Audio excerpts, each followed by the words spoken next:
Good morning friends. जैसा कि हम अपने मानव भूगोल की क्लास में हम लोग जान रहे थे, पढ़ रहे थे। 3 यूनिट हमारी कंप्लीट हो चुकी है। चौथी यूनिट में जो सबसे महत्वपूर्ण चीज़ है वो जनसंख्या के बारे में हम लोग पढ़ना शुरू कर रहे हैं।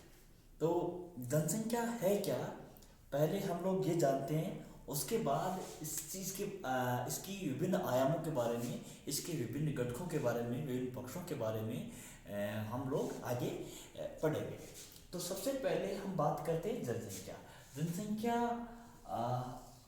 हिंदी का शब्द है जिसमें जनसंख्या मतलब लोगों की संख्या से एक, जिसका एक शाब्दिक अर्थ होता है लोगों की संख्या, अर्थात किसी क्षेत्र विशेष में निवास करने वाले मानव समुदाय के लोगों की संख्या कितनी है, इससे एक शाब्दिक तौर पर इसका हम लोग अर्थ लगा सकते हैं। और ये जनसंख्या है, इसका अंग्रेजी अनुवाद है वो है पॉपुलेशन। पॉपुलेशन पॉपुलेशन से अभिप्राय कुल मिलाकर एक क्षेत्र में निवास करने वाले लोगों की जनसंख्या या लोगों की संख्या से ही है। तो हम लोग ये पढ़ते क्यों हैं, तो पहले तो ये है क्या, हम ये जाने कि पहले जनसंख्या है क्या और हम क्यों पढ़ते हैं। ये चीज़ें अगर इसके बारे में अगर सही तरीके से राय बना लेंगे, हमारे मस्तिष्क में ये विचार आ जाएगा कि हम इस चीज़ को पढ़ते क्यों हैं, तो शायद हम लोग इन चीज़ों को ज़्यादा बेहतर तरीके से जान पाएंगे, समझ पाएंगे। तो पहली चीज़ ये है कि जनसंख्या है क्या। तो जनसंख्या किसी क्षेत्र विशेष में, किसी एक निर्धारित क्षेत्र में, या कह सकते हैं कि एक इकाई क्षेत्र में निवास करने वाले लोगों की संख्या है। किसी भौगोलिक खंड में, किसी द्वीप पर, किसी महाद्वीप में, किसी देश में, किसी प्रांत में, किसी जिले में, किसी तहसील में, किसी तालुका में, किसी गांव में, किसी ढाणी में, किसी नगले में, कहीं पूर्व में, कहीं भी जो लोग निवास करते हैं उनकी जो संख्या होती है वो वहाँ की जनसंख्या होती है। ये अलग अलग हो सकती है, ये ढाणी, नगले, पुरे और गांव के संदर्भ में अलग हो सकती है, किसी देश के संदर्भ में ये अलग हो सकती है, किसी महाद्वीप के संदर्भ में ये अलग हो सकती है, किसी प्रजाति के संदर्भ में ये अलग हो सकती है, किसी धर्म विशेष के संदर्भ में ये अलग हो सकती है। ये इसके विभिन्न पक्ष हैं जिनका हम हमारी आगामी कक्षाओं में अध्ययन करेंगे। लेकिन हम प्रारंभिक तौर पर ये जानने में हम सफल रहे हैं कि जनसंख्या से अभिप्राय एक क्षेत्र विशेष में निवासरत लोगों की संख्या से है। Population is all about the certain number of people who residing in a particular place, particular area, particular district, nation और a continent। तो हम लोग जो बात कर रहे हैं कि जनसंख्या क्या है, इससे हमें जो एक लाइन में जिसको हम बात कर सकते हैं, किसी क्षेत्र विशेष में, किसी जो बाउंडेड हो, किसी सीमा से सीमित हो, है ना। ऐसे नहीं कि यहाँ पर कुछ लोगों की बात कर रहे हैं और 2-4 लोग यहाँ भी रहते हो, नहीं, किसी हम उस क्षेत्र विशेष से बात करते हैं कि क्षेत्र विशेष में जो किसी प्राकृतिक या मानवीय सीमा द्वारा सीमांकित हो, उस क्षेत्र विशेष में लोगों के जो संख्या है वो जनसंख्या कहलाती है। अच्छा, हम लोग जनसंख्या है उसको मानव भूगोल में क्यों पढ़ते हैं, इसे क्यों पढ़ा जाना चाहिए, वाई वी रीड दिस, हम इसे पढ़ें क्यों, ये हमारे लिए सबसे महत्वपूर्ण क्वेश्चन निकल कर आता है। अगर हम नहीं पढ़े तो क्या फर्क पड़ जाएगा भाई, हमारे भूगोल में ये पढ़ना क्यों जरूरी है। तो ये बात है क्योंकि मानव भूगोल है, या भूगोल जो कह सकते हैं पृथ्वी और मानव के बीच के संबंधों का एक तरह से अध्ययन है। मोटे तौर पर देखा जाए तो पृथ्वी और मानव के बीच संबंधों का अध्ययन है। तो पृथ्वी सतह पर जो विद्यमान संसाधन हैं, पृथ्वी सतह पर विद्यमान जो वस्तुएं हैं, पदार्थ हैं, उनका उपयोग कैसे किया जाए, उनके उपयोग को लेकर किस तरह की हमारी योजना हो, उनको हम किस तरह से कंज्यूम करें ताकि हमारा किसी समाज, राष्ट्र, या कह सकते हैं कि एक जन समुदाय का अधिकतम एक तरह से जो संभव जीवन स्तर है वो प्राप्त किया जा सके। तो अगर अधिकतम संभव जीवन स्तर की हम जो बात करते हैं वो प्राप्त करने के लिए हमें चाहिए कि उस पर्टिकुलर समाज में, उस पर्टिकुलर देश में या उस पर्टिकुलर क्षेत्र में विद्यमान संसाधनों का हम अधिकतम संभव उपयोग करें। तो उसके लिए, क्योंकि उस क्षेत्र में कितने लोग रहते हैं, हम उनको किस तरह से उनका बंटवारा किया जाए, वो चीज़ें जब तक नहीं जान पाएंगे तब तक हम ये सुनिश्चित नहीं कर सकते कि उस क्षेत्र के निवासी हैं वो अधिकतम समृद्ध हो जाए, अधिकतम खुशहाल जीवन जी पाए। तो हमें ये जानने के लिए कि हम उन संसाधनों का अधिकतम संभव उपयोग कैसे कर सकते हैं ताकि उस क्षेत्र में निवास करने वाले लोगों का उनमें खुशहाली आए, उसमें समृद्धि आए, संपन्नता आए और एक सम्मानपूर्ण, एक उन जो विद्यमान प्रौद्योगिकी स्तर है उसके आधार पर वो सम्मानपूर्ण जीवन जी सके। तो इसलिए हमें इस चीज़ की अध्ययन की आवश्यकता है कि जब तक हमें ये पता नहीं होगा कि उस क्षेत्र में लोग कितने रहते हैं तो हम ये प्लान नहीं कर पाएंगे कि इतने लोगों के लिए हमें भोजन उगाना है, इतने लोगों के लिए फसलें उगानी है, इतने लोगों के लिए हमें सड़क बनानी है, इतने लोगों के लिए हमें बिजली पहुंचानी है। तो वो सारी चीज़ें आगे इम्प्लीमेंट नहीं हो पाएगी। अच्छा, अब हम बात करते हैं कि क्या जनसंख्या एक संसाधन है? Is it a resource? Is it the population a resource? तो हम बात करते हैं कि पॉपुलेशन एक संसाधन है या जनसंख्या एक संसाधन है। तो हम ये बात करते हैं कि जनसंख्या भी संसाधन है, लेकिन ये संसाधन कब है? जब ये अपनी तकनीकी क्षमता के आधार पर, अपने विवेक के आधार पर, अपने कौशल के आधार पर जो उस समाज और उस भूखंड में जो मौजूद संसाधन है उन संसाधनों का उपयोग बेहतर तरीके से कर पाए। देखिए, हम क्यों जनसंख्या क्यों संसाधन है इसको हम देखते हैं कि हिंदुस्तान में भी लोग निवास करते हैं और जापान में भी निवास करते हैं। हिंदुस्तान संसाधनों की दृष्टि से जापान से कहीं समृद्ध है। अच्छा, तो फिर हमारा जीवन स्तर जापान के मुकाबले क्यों नहीं है?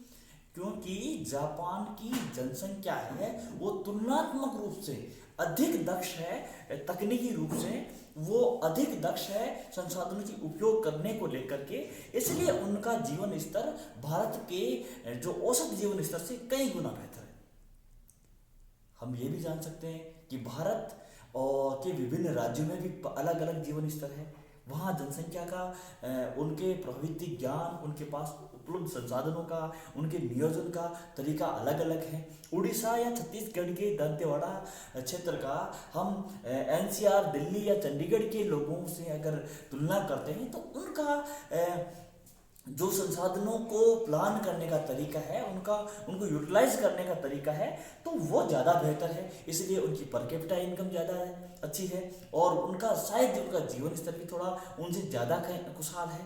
तो ये हालांकि खुशहाली का एक अलग मात्रक होता है, वो संसाधनों से नहीं मापा जा सकता। तो हमें ये देखना पड़ेगा कि जो भौतिक समृद्धि है वो कम से कम हम इतनी अच्छी मेंटेन कर पाएँ ताकि हमारे जो कहते हैं कि सुखपूर्वक जीवन व्यतीत करने में किसी तरह की बाधा अधिकतम ना आए या न्यूनतम बाधाओं का हमें सामना करना पड़े। इसलिए जनसंख्या एक संसाधन है जो किसी समाज, राष्ट्र या क्षेत्र विशेष में रहते हुए उसके संसाधनों का दोहन करती है। अगर वो कम दक्ष है तो कम एफिशिएंट या लो एफिशिएंट वो जनसंख्या है तो वो लो एफिशिएंट रिसोर्स के रूप में काउंट की जाएगी, क्योंकि वो अपने संसाधनों का उपयोग सही तरीके से नहीं कर पा रहे, वो अपने संसाधनों का उपयोग सही तरीके से नहीं कर पा रहे। और अगर कहीं पर वो लोग ज़्यादा एफिशिएंट है, ज़्यादा एक तरह से कितना टेक्निकली एडवांस हैं, वो अन्य चीज़ें उनके पास, शिक्षा का स्तर उनके पास अच्छा है, वो उनकी एक तरह से कहते हैं उनके शासन और प्रशासन की क्षमता बेहतर है, उनकी प्रबंधन की क्षमता बेहतर है, तो जाहिर सी बात है वो लोग ज़्यादा बेहतर तरीके से अपने संसाधनों का प्रबंध कर पाएंगे और एक बेहतर और एक कह सकते हैं कि एक उच्च जीवन स्तर का से अपना जीवन यापन करेंगे। अच्छा, अब हम बात करते हैं या दूसरा संसाधनों का दोहन करता है। जो दूसरी बात है, क्या जनसंख्या एक संसाधन है या संसाधनों का दोहन करता है? जाहिर सी बात है जो प्रकृति में जितने संसाधन मौजूद है उनमें से अधिकांश संसाधनों का उपयोग मानव अपने जीवन स्तर को बेहतर करने के लिए करता है। देखिए, प्रकृति में हम लोग या पृथ्वी की सतह पर विभिन्न प्रकार के जीव जंतु, विभिन्न प्रकार के पेड़ पौधे, वनस्पति सब विद्यमान है।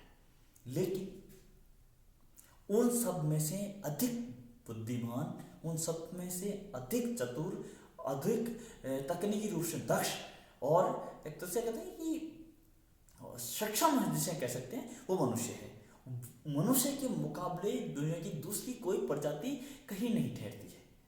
वो अपनी बौद्धिक श्रेष्ठता के स्तर को देखते हुए, उनके इंटेलेक्चुअल लेवल को देखते हुए वो विभिन्न प्रकार की प्रजातियों का, विभिन्न प्रकार के जो कह सकते हैं कि जलीय जीव हो, चाहे स्थलीय जीव हो, चाहे वनस्पति हो, है ना, सब प्रकार के जीव जंतुओं का और वनस्पतियों का उपयोग करता है। साथ ही साथ धरती के कुछ अजैव संसाधनों का भी वो अपने जीवन को बेहतर बनाने के लिए इस्तेमाल करता है। मानव कैसे करता है? देखिए, संसाधनों का दोहन करता है। किस तरह से मानव संसाधनों का दोहन करता है? वो है कि नदी बह रही थी, अतीत काल से बहती आ रही है। जब तक मानव ने उस पर बांध बनाकर उससे विद्युत उत्पादन करना नहीं शुरू किया, वो संसाधन नहीं था। मानव ने उन्हें संसाधन बनाया, मानव ने उन्हें संसाधन बनाया, उससे उत्पन्न बिजली का विभिन्न उद्योगों में उसने प्रयोग किया, उससे बांध बनाकर निकाली गई नहरों से उन्होंने खेती की, एक तरह से खेती के लिए सिंचाई की सुविधा उपलब्ध करवाई, उन्होंने बांध के आसपास पर्यटन की सुविधाएं उपलब्ध करवाई और तमाम तरह की चीजें उन्होंने मैनेज की। खनिज जमीन को खोद करके चट्टानें पहले से मौजूद थी, लेकिन मानव ने अपनी तकनीकी क्षमता और ज्ञान के आधार पर उनको वहां से निकाला और वहां से उनका उपयोग करना शुरू किया। तो इस प्रकार हम कह सकते हैं कि मानव न केवल एक संसाधन है, बल्कि संसाधनों का दोहन करता भी है। अर्थात मानव बोथ, जो दोनों चीजें हैं, ये जो कहते हैं एक तरह से population is a resources and also the exploiter of resources. अर्थात संसाधन तो है ही है, संसाधनों का दोहन करता भी है। अर्थात संसाधनों का हम यूं भी कह सकते हैं, उल्टा भी कह सकते हैं। संसाधनों का दोहन करता होने के साथ साथ मानव स्वयं एक संसाधन है जो महत्वपूर्ण संसाधन है। जहां तक मैं मानता हूं कि मानव जितना संसाधन के रूप में महत्वपूर्ण रहेगा, उतना ही बेहतर तरीके से तकनीकी रूप से दक्षता और कुशलता के साथ उन संसाधनों का जो समाज राष्ट्र में मौजूद है, उनका या क्षेत्र विशेष में मौजूद है, उनका बेहतर प्रबंधन कर पाएगा, बेहतर उपयोग कर पाएगा। इस प्रकार हमने ये जाना कि जनसंख्या क्या है, what is population, why we read this, हम इसे पढ़ते क्यों हैं, is it a resource or is it a exploiter of resources. हमने ये चारों चीजें हमने पढ़ी कि जनसंख्या क्या है, हम मानव भूगोल में से क्यों पढ़ते हैं, क्या जनसंख्या एक संसाधन है या संसाधनों का दोहन करता है ना। तो हमें चारों तथ्यों को जानने के बाद अब हमारी आगामी कक्षा में हम देखेंगे कि जनसंख्या जब इतनी जरूरी है तो हम इसको कैसे अवॉइड कर सकते हैं। हमारे मानव भूगोल की कक्षा में हमें तो इसे पढ़ना ही चाहिए, अदरवाइज हमें क्या पता कि हमारे कितने संसाधन पड़े हैं और हमें पता ही नहीं कि वो संसाधन है या नहीं है। ये कब पता चलेगा, या हमारे पास जो जनसंख्या है उस जनसंख्या की पूर्ति करने में वो संसाधन समर्थ है कि नहीं है, ये भी देखना पड़ेगा। जब तक हमें जनसंख्या का पूरी एक डिटेल्ड स्टडी हमारे पास नहीं होगी, एक डिटेल्ड रिपोर्ट नहीं होगी उस समुदाय में रहने वाले प्रत्येक नागरिक के बारे में, तब तक हम अधिकतम संभव उपयोग नहीं कर पाएंगे, जिसको कहते हैं कि हम जो कहते हैं ऑप्टिमम यूज ऑफ रिसोर्सेस, वो हम लोग पॉसिबल नहीं बना पाएंगे। इसलिए for the betterment of the use of resources हम लोगों को ये पढ़ना चाहिए कि जनसंख्या है कितनी, उसका नेचर क्या है, उसकी जो डेमोग्राफिक एस्पेक्ट क्या है, उसके विभिन्न पहलू क्या है, विभिन्न पक्ष क्या है, उन सब को समझ कर ही हम लोग आगे बढ़ सकते हैं। तो विद्यार्थियों, आज की कक्षा के लिए इतना ही। हम आगामी कक्षा में हम पढ़ेंगे कि जनसंख्या जो हम पढ़ना चाहते हैं, क्यों पढ़ रहे हैं, इसको छोड़ करके अब हम पढ़ेंगे कि जनसंख्या का दुनिया भर में वितरण कैसा है। एक वैश्विक वितरण का हम लोग झांकी देखेंगे, एक परिदृश्य देखेंगे दुनिया भर में किस तरह का जनसंख्या वितरण का परिदृश्य है। लेकिन उनका वितरण देखने से पहले हमें एक चीज और देखनी चाहिए कि क्या ऐसे कारक हैं जो दुनिया भर में जनसंख्या के वितरण को प्रभावित करते हैं। तो पहले दूसरी कक्षा हमारी ये होगी कि जनसंख्या के वितरण को प्रभावित करने वाले कारक कौन से हैं। What are the factors responsible behind the distribution of world population? हमारी जनसंख्या के जो विभिन्न पहलू हैं या वितरण के जो एक तरह से ना प्रभावित करने वाले कारक है, उन कारकों का हमें विश्लेषण करना पड़ेगा कि दुनिया के किस भाग में जनसंख्या बहुत ज्यादा है, किसी भाग में बहुत कम है, ये क्या कारण है भाई। हमें अगर ये चीज़ों को पता नहीं रहेगा तो हम कैसे जान पाएंगे कि हम आगामी जो हमारी जो पॉलिसी मेकिंग की बात करते हैं, हम देश के संसाधनों को इष्टतम उपयोग की बात करते हैं, वो नहीं कर पाएंगे। तो इसलिए हमें वो फैक्टर्स देखने पड़ेंगे जो जनसंख्या के जो वर्ल्ड वाइड डिस्ट्रीब्यूशन को इफेक्ट करते हैं, उनको देखेंगे। उसके बाद हम देखेंगे कि दुनिया भर में जनसंख्या का वितरण कैसा है, और उसके बाद अन्य पक्षों का भी हम अध्ययन करेंगे। तो आज की कक्षा के लिए धन्यवाद।